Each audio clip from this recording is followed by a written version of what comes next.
Good morning to you. It's Maundy Thursday and welcome to Pen Vicarage. Lovely to see you and thank you for joining us for our Bible talk for today.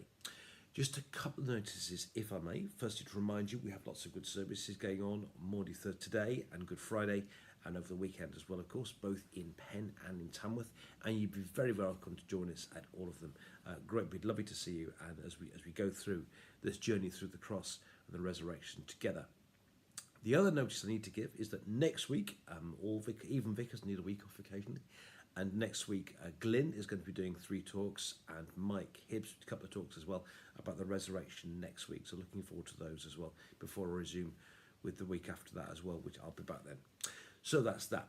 So we are in our reading for today. We're in Matthew chapter 27. Let me remind you what's happened. Jesus has had his Last Supper with his friends. He's gone into the Garden of Gethsemane.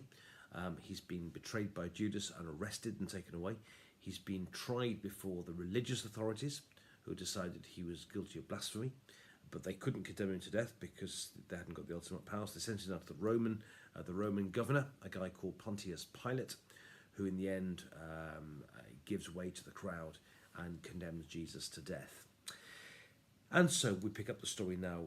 Jesus has been condemned to death, and here we go. So we're now in Matthew chapter 27, and we're starting to read at verse 27. And the soldiers of the governor took Jesus into the governor's headquarters, and they gathered the whole cohort around him. They stripped him and put a scarlet robe on him, and after twisting some thorns into a crown, they put it on his head. They put a reed in his right hand and knelt before him and mocked him, saying, "Hail, King of the Jews!" They spat on him and took the reed and struck him on the head. After mocking him, they stripped him of the robe and put his own clothes on him, and they led him away to crucify him. As they went out, they came upon a man from Cyrene named Simon. They compelled this man to carry his cross. When they came to the place called Golgotha, which means place of the skull, they offered him wine to drink mixed with gall, but when he tasted it, he would not drink it.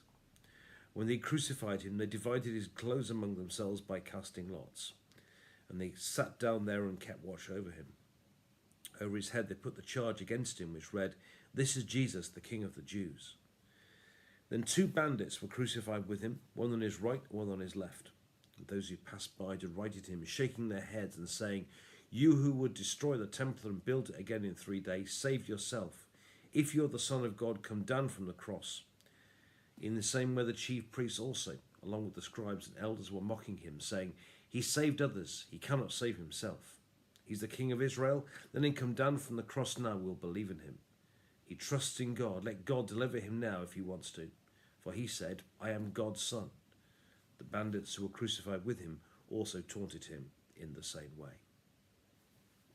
This is the word of the Lord. Thanks be to God. Well, the last few days we've looked at some of the other characters apart from Jesus in the story. We've looked at Peter, we've looked at Pilate, we've looked at Judas. Yesterday we looked at Barabbas. Today we're looking at soldiers. It's interesting, soldiers have quite an interesting part of this story. Obviously they're kind of subject to orders, they're doing as they're told. But Jesus is condemned to death, and then they take him out. And I suppose they do what, kind of lads did in those days. They took Jesus out and they have some fun at his expense, and they torture him and they kind of mock him. They put a crown of thorns on his head, they put a reed in his hand, looked like a scepter, they put a mock robe on him, and they bow down before him and mock him as the King of the Jews. I suppose it's quite interesting though, isn't it, because you've heard the phrase, "Never was a truer word said in jest." These soldiers probably had no idea who they were dealing with or what they were doing. But the irony is, of course, they were bowing down and teasing somebody who is the real king. Somebody who should have worn a crown of jewels wore a crown of thorns. One who really was the real king, who has the right scepter, was put this reed in his hand, and they were teasing him. And of course, he really is, King of Kings and Lord of Lords, the one who's been worshipped ever since. So in teasing him, never was a truer word said in jest. And I guess these soldiers, as I say, had no idea what they were saying or who they were saying it to, but they said it anyway. Interesting though, a few hours later, in tomorrow, when we find out tomorrow, when Jesus dies on the cross, and then amazing things happen at the point of the death of Jesus, when it's a centurion who says, "This was God's son. This truly was God's son." So soldiers have quite an interesting part in this story. As I say, they've got no idea what they're saying, but they say it.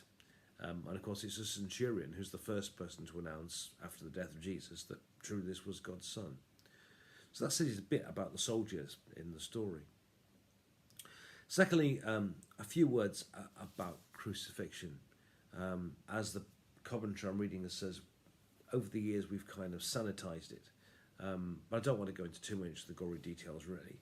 Needless to say, it was a horrible way of dying. It was extremely painful, excruciatingly painful. It could go on for days and days. People got there for days sometimes. There were even stories about people coming down again. People would say it was long, it was painful, and it was agonising. So there is the pain of it. Secondly, there's the shame of it.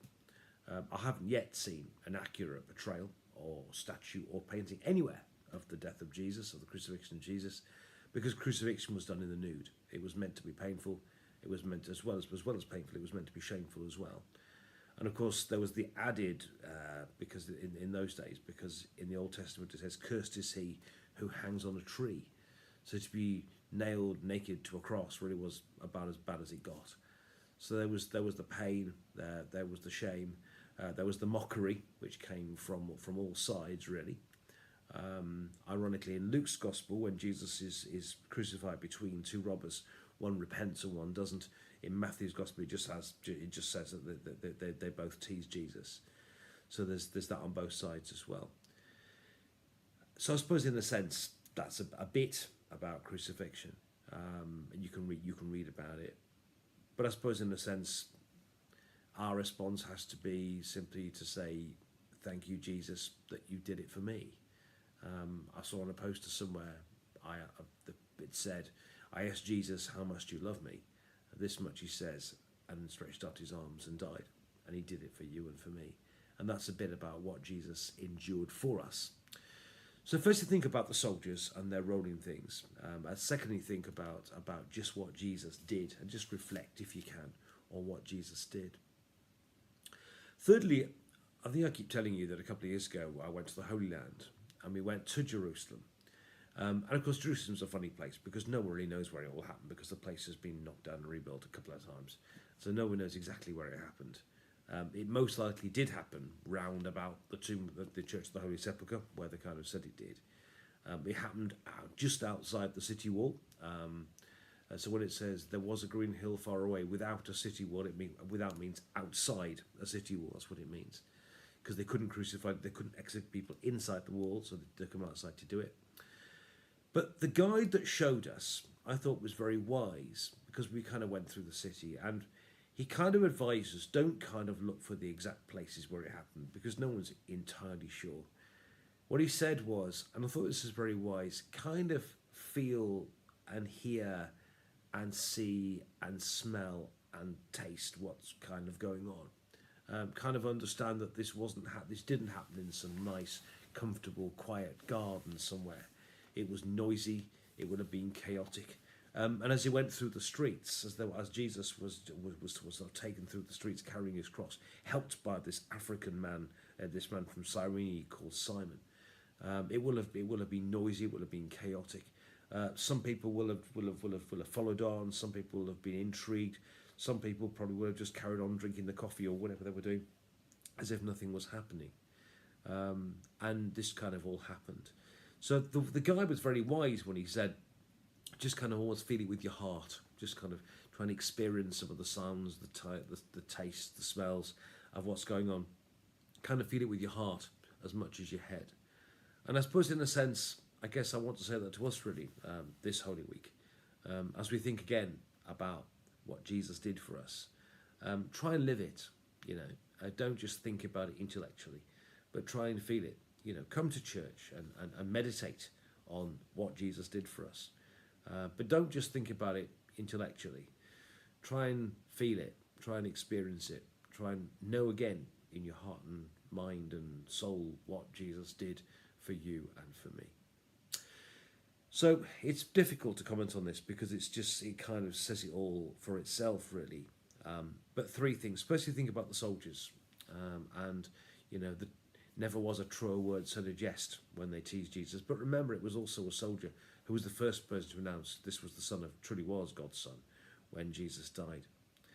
Secondly, just think again about what Jesus did for you. Not in some gory, ghoulish way, but just to remember just what he did. And he did it for you, and he did it for me because he loves us very much. He did it so that we can be saved, but not just that, but so that he can show us just how much we are truly loved. And thirdly, try and feel in your heart, as well as knowing in your mind, just what Jesus did. Try and know his love, and try and relive it if you can this Easter. And let's go through this adventure and this with Jesus, and let's know again in our hearts and minds what a wonderful God we have. Have a good Maundy Thursday.